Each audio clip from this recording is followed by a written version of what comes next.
Hello everyone, welcome back to the channel. In today's video, I will show you how to install OnlyFans on your mobile phone starting with iPhone. It is important to know that the OnlyFans does not have an official app on the App Store, but you can still use it easily on your iPhone, so let me show you how.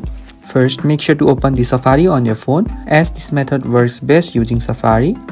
Now in the address bar, type onlyfans.com. Then tap go. Make sure that you are on the official website before moving forward. Once the site loads, tap login if you already have an account, but if you don't have one, you can just create a new one by tapping on the sign up while registering using your email, Google or Twitter account. Now in order to add OnlyFans to your home screen, make sure to tap the share icon at the bottom of the screen. Then scroll down and tap add to home screen.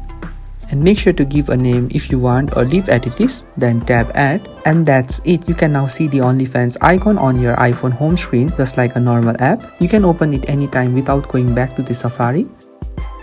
Now let's do the same thing on Android. There is no official OnlyFans app on the Play Store either, but this method works properly.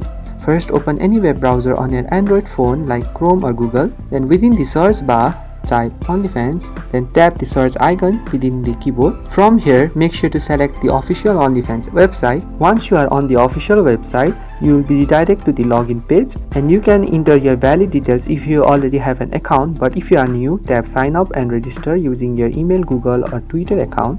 In order to add OnlyFans to your home screen, tap the three-dotted menu in your browser at the top right corner where it shows different options. Within it, tap on add to home screen and it will show a confirmation message regarding the installation. Tap on install in order to successfully install the app, and you can just come back to your home screen. Then search for the OnlyFans, and as you can see, it is successfully installed within the device. And that's it. OnlyFans is now added to your Android home screen and works just like an app. And that's how you can install OnlyFans on your mobile phone. So if you find this video helpful, please do not forget to like and subscribe to the channel. Thank you for watching, and I will see you in the next video.